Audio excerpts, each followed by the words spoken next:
Hepimiz kardeşiz ama birinci derecede kardeşimiz Uşak oldu. Bundan sonra da inşallah genel belediyemizle alırız hep beraber. evet, kutlamaya geliriz. ortak şahane Birbirimize kutlamaya geliriz. Buyurun, hoş geldiniz. Sivas Kadın Kolları olarak bugün Uşak Kadın Kolları Başkanımızı ve yönetimini Sivas'ta ağırlıyoruz. Genel Merkez Kadın Kolları'nın bir projesi vardı, Kardeş İller Projesi. Bu çerçevede Uşak Kadın Kolları'nı bize kardeş şehir ve kardeş il olarak ilan etti. Biz çok memnun olduk. Bugün 15 kişilik bir grupla Uşak Kadın Kolları bizi ziyaret ettiler. Sivas'ın tarihi yerlerini gezdik. İftar yapacağız arkadaşlarla beraber inşallah. Bundan sonra da konsere gideceğiz. Oradan sonra da kardeş ilimizi yolcu edeceğiz.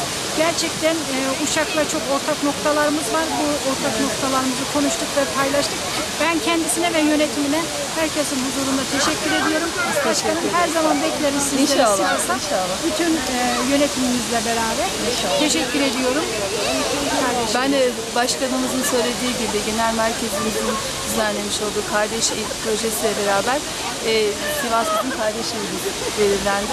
İlk başta uzak olduğundan gerçekten biraz düşündük ama iyi ki Sivas çıkmışsa işimizi düşünüyorum. Çünkü gerçekten çok ortak noktamız var. Bizi çok iyi karşıladılar. Sivas'ın o tarihi güzelliğiyle beraber Sayın Başkanım ve ekibin sıcaklığı bizi gerçekten Sivas'a ayrı bir bağ kattı. Bu anlamda bütün ekibine, başkanıma, il başkanımıza, bütün herkese teşekkür ediyorum.